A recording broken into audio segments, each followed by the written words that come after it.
bonjour, bonsoir, salut, ça dépend de l'heure qui fait chez vous, c'est toujours un réel plaisir pour moi de me tenir encore devant vous pour vous servir votre servante, en tout cas de tous les jours, Rachel Junju. Alors, aujourd'hui, on n'est pas là dans le cadre de découverte, mais on est plutôt là pour répondre à vos préoccupations.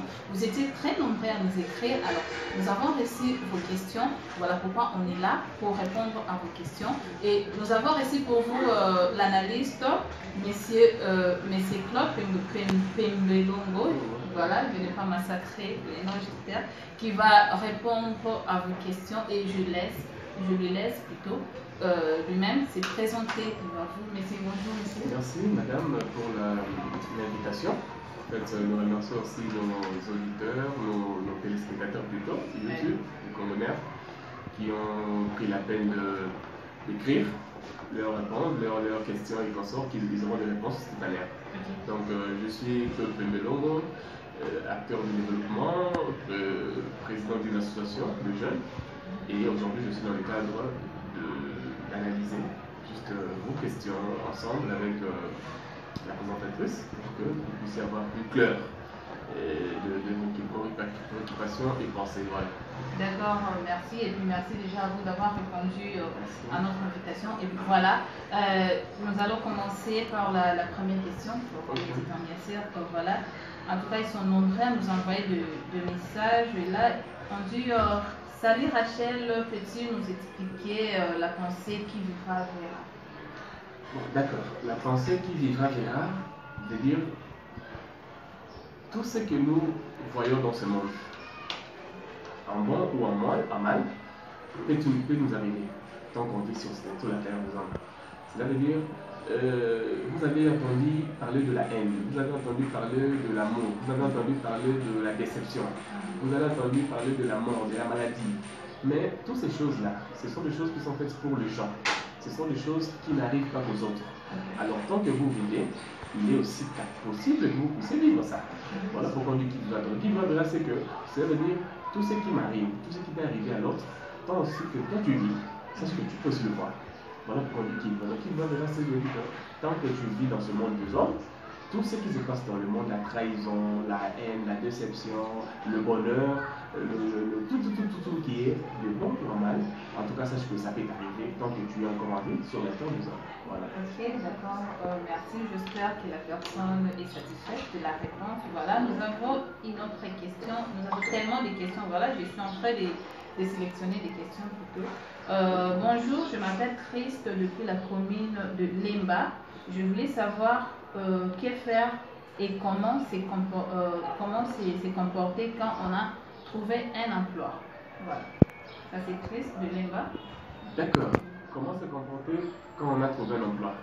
Donc cela veut dire que, en fait, un emploi d'abord, c'est un facteur d'aisance dans la société.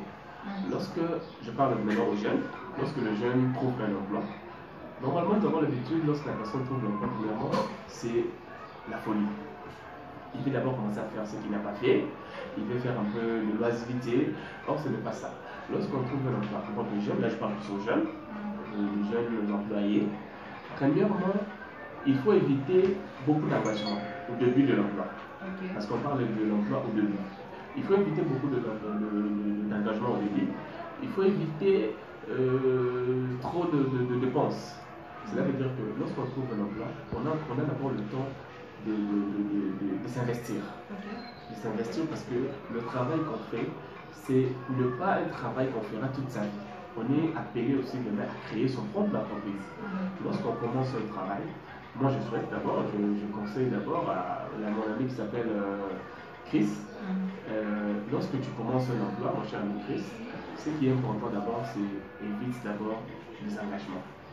Quand tu es encore jeune, évite les engagements parce que tu es appelé à investir.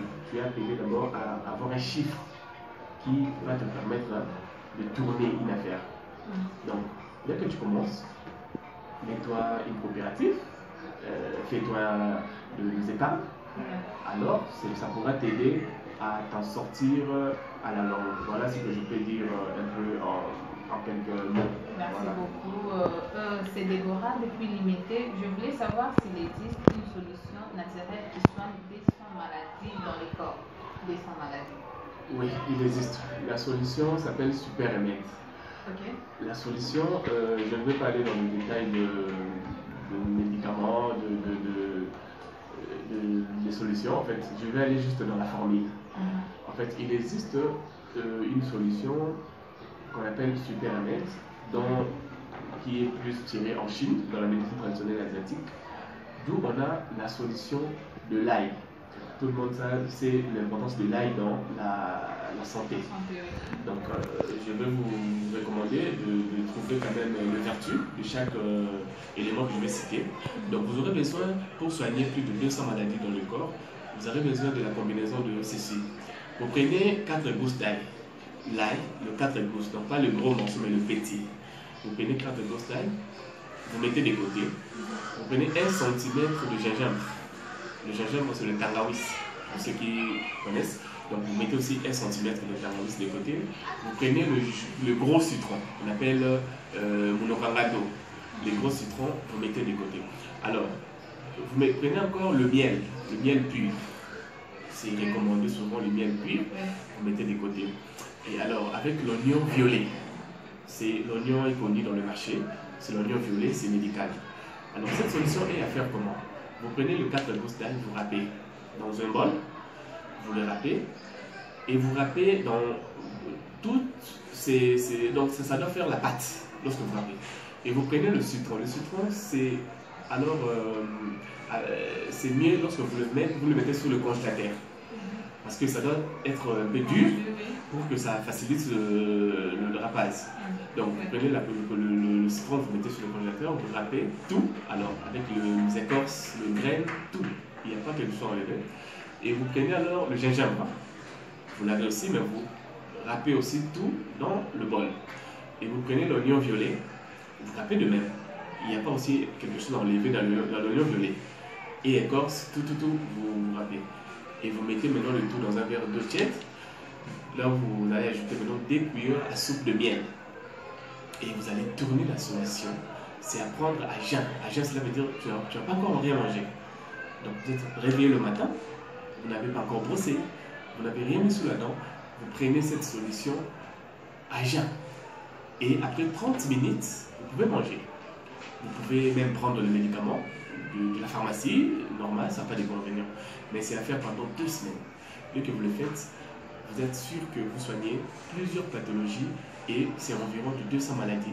Si on cite ici, on n'a pas le temps, mais c'est plus de 200 maladies qu'on soigne dans le corps et on prévient aussi certaines maladies qui pourraient nous arriver. Voilà. Ok, voilà, ça c'était la réponse pour Déborah. En fait, je pense qu'elle n'était pas la seule à noter parce que moi également j'ai eu le temps de noter ce que l'analyste vient de citer pour surtout soigner les 200 maladies dans le corps, ce qui est très important. En tout cas, merci Déborah pour cette question. Voilà. Sally, pouvez-vous m'expliquer les causes de la stérilité masculine? Ah, d'accord. Les causes de la stérilité masculine, c'est un peu primaire. Laissez-moi aussi vous dire que dans le couple, souvent, lorsqu'il y a un problème de fertilité, il y a un problème de la stérilité, la femme n'est concernée qu'à 20%. 80% c'est l'homme. Mais nous voyons aussi avec Kinshasa, lorsqu'il y a un problème de fertilité, on condamne plus la femme. Ok, je disais, concernant la stérilité, chez les hommes, la stérilité masculine, c'est primaire. Cela veut dire que l'homme est stérile à 80% et la femme à 20%. Donc j'ai expliqué comment est-ce que les femmes sont accusées à tort. Alors la stérilité masculine vient d'où? Selon la question. Premièrement, c'est d'abord les infections mal soignées. Lorsque une personne accumule des infections et il ne les soigne pas bien, sache que ces infections-là peuvent aller tuer le spermatozoïde en fait, et ça peut causer la stérilité chez un homme. Et deuxièmement aussi, on peut parler aussi de manque de spermatozoïdes dans le sperme, ce qu'on appelle l'azospermie. Cela veut dire lorsque la personne, parce qu'il y a des hommes qui n'ont pas de spermatozoïdes dans le sperme.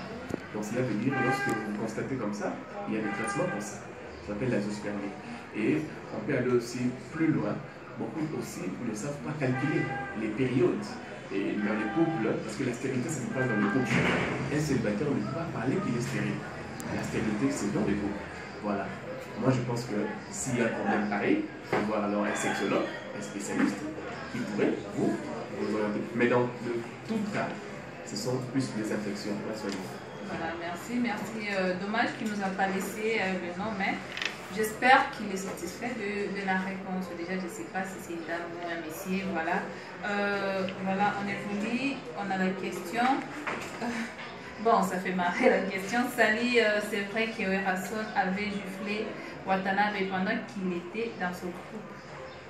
Bon, c'est une question un peu narrative. Mais en fait, moi, j'étais fan club de Ewerrason dans les S.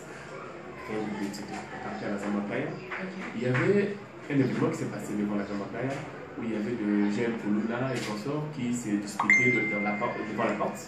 Alors il y a eu le bruit et Ewerrason est venu pour savoir ce qui s'est passé. À sa grande surprise, lorsqu'il part, il trouve Héritier. Héritier aussi était à l'intérieur, lui aussi il avait senti le bruit. Il est sorti pour voir qu'est-ce qui s'est passé.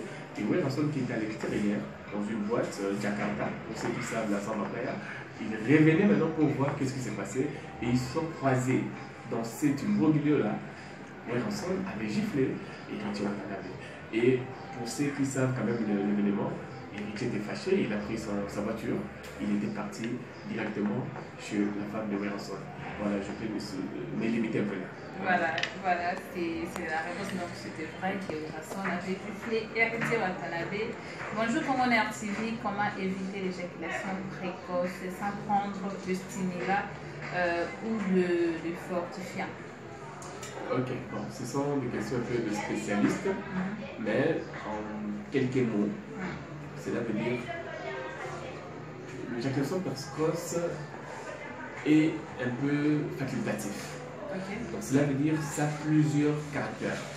La fatigue peut aussi amener l'homme à faire l'éjaculation précoce. Le stress peut aussi amener l'homme. Beaucoup de travail, le travail intense, ça peut amener. En fait, alors, en tout cas, ce que moi je peux conseiller aux hommes, en fait, il faut alors bien manger. Lorsqu'on veut s'engager, il faut bien manger, il faut prendre le temps de préliminaire, il faut prendre le temps de caresse et consorts, et ne pas aller vite. Et je pense que si possible, voir aussi un sexologue pour essayer de vous démontrer quelques méthodes pour éviter à tomber. Mais dans tout cas, ce n'est pas vraiment une maladie. Beaucoup de gens souffrent de ça par stress, par fatigue, par dépression. Et ce n'est pas vraiment une maladie, mais en tout cas, c'est un facteur un peu où un sexologue sera disposé pour vous aider. Voilà, il y a une autre question. Je pense que c'est la dernière question. Bonjour Rachel, j'ai appris cette émission. Je vous écris depuis Ngaliema, c'est Joyce. Je demande au guide comment peut-on attraper une femme et le mari de l'autre. D'accord. Joyce, à Ngaliema. Oui. Ok, c'est d'ailleurs très bien parce que dans les couples, les gens souffrent. Les hommes, les femmes souffrent de ça. Alors, un mari de nuit, une femme de nuit, ça porte comment? En tout cas, dans le cas général, c'est par voie d'abord du rapport sexuel. Lorsque vous vous accouplez à un homme qui possède le mari de nuit ou une femme de nuit, sachez que ces esprits-là, parce que lorsqu'on fait les rapports, il y a ce qu'on appelle une transmission des esprits. Et ces esprits-là vont vous apporter aussi. Lorsqu'une femme possède le mari de nuit, sachez que lorsque vous vous accouplez à lui, vous automatiquement, vous allez aussi attraper ces maris de nuit. Donc, déjà par voie sexuelle, premièrement. Deuxièmement, c'est pour les gens qui se masturbent. Il y a des hommes, il y a des femmes qui se masturbent. Mais généralement, quand on se masturbe, on a tendance à penser à quelqu'un. Parce qu'on ne peut pas se masturber. Quand on se masturbe, on se masturbe dans le cerveau. Et le cerveau sera obligé de vous envoyer une image qui va vous permettre à vous satisfaire. Mais cette image-là, vous allez soit pour les hommes fréquemment, mais c'est plus les femmes qui le font. Les hommes ont tendance à penser à une femme. Lorsque vous pensez à cette femme-là, sachez que ce n'est pas elle. C'est en fait maintenant la femme de nuit qui va venir à travers elle et qui va vous posséder. Et vous allez voir petit à petit, en faisant trop cet axe-là, vous allez vous accumuler le mari de nuit qui venait le fait de vous masturber. Donc, le mari de nuit, le femme de nuit, peut aussi connaître la vie d'une personne à travers les échanges d'habits. Hein? Donc, tout ce qui est intime, en tout cas, peut aussi aider. Mais dans le cas échéant, aujourd'hui, je me limite dans le rapport et dans la masturbation comme le font. Et vous devez savoir aussi que quand un mari de nuit entre dans la vie d'un homme, cet homme sera stable. Il peut se marier, mais à la longue, il va divorcer. Une femme aussi, lorsqu'il aide le mari de nuit, ces maris de nuit seront jaloux des hommes qui viendront. Ils vont commencer à pousser l'homme à quitter cette femme. C'est un peu dans ce sens-là. Voilà, Joyce, cette question, la réponse était pour toi. J'avais dit, c'était la dernière question. Alors, merci, monsieur Claude Pemelo, d'avoir répondu à notre invitation. Et merci à vous aussi, chers téléspectateurs, d'avoir envoyé vos questions. Alors, continuez de nous envoyer vos questions. On est là pour répondre à toutes vos préoccupations. Continuez et surtout, n'oubliez pas de vous abonner. C'était pour vous, votre servante Rachel Donjo. Et je vous dis à la prochaine, c'est très bientôt. Très bientôt. Écrivez-nous vos questions dans des commentaires et puis on va vous répondre. Merci bien. Bye bye.